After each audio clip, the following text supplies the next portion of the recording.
नमस्कार दोस्तों, स्वागत है आपका हमारे चैनल पर। आज हम एक ऐसे विषय पर चर्चा करेंगे जो देश की अर्थव्यवस्था और आम जनता के लिए बहुत ही महत्वपूर्ण है। हम बात करेंगे भारत में वित्तीय आपातकाल के बारे में। क्या आप जानते हैं कि वित्तीय आपातकाल क्या होता है और भारत में इससे जुड़ी क्या स्थिति हो सकती है? आइए जानते हैं। वित्तीय आपातकाल, जिसे फाइनेंशियल इमरजेंसी कहा जाता है, वह स्थिति होती है जब एक देश की आर्थिक हालत इतनी बिगड़ जाती है कि उसकी सरकार को देश की वित्तीय स्थिरता बनाए रखने के लिए कठोर कदम उठाने की आवश्यकता होती है। भारत में इस आपातकाल की स्थिति का उल्लेख भारतीय संविधान में धारा 360 के तहत किया गया है। भारत में वित्तीय आपातकाल तभी लागू किया जा सकता है जब सरकार यह महसूस करे कि देश की वित्तीय स्थिति खतरे में है।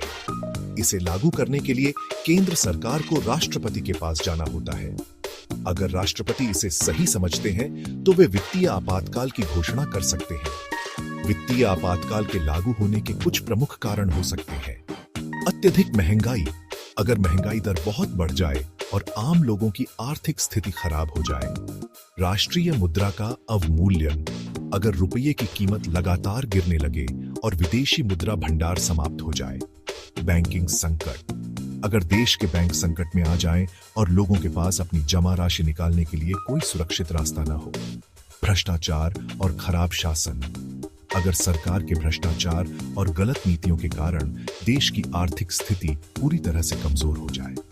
अगर वित्तीय आपातकाल लागू हो जाता है तो इसका प्रभाव सभी नागरिकों पर पड़ेगा। सरकार को अपनी नीतियों में बदलाव करने होंगे, जैसे कि करों की दर में वृद्धि, सरकारी खर्चों में कटौती, जनता की बचत योजनाओं पर असर, नौकरी की संभावनाओं में कमी। इससे लोगों की आर्थिक स्थिति और भी कठिन हो सकती है। दोस्तों, वित्तीय आपातकाल एक गंभीर स्थिति है और हमें इसके बारे में जागरूक होना बहुत जरूरी है। उम्मीद है कि आप सभी को इस वीडियो से वित्तीय आपातकाल के बारे में जानकारी मिली होगी।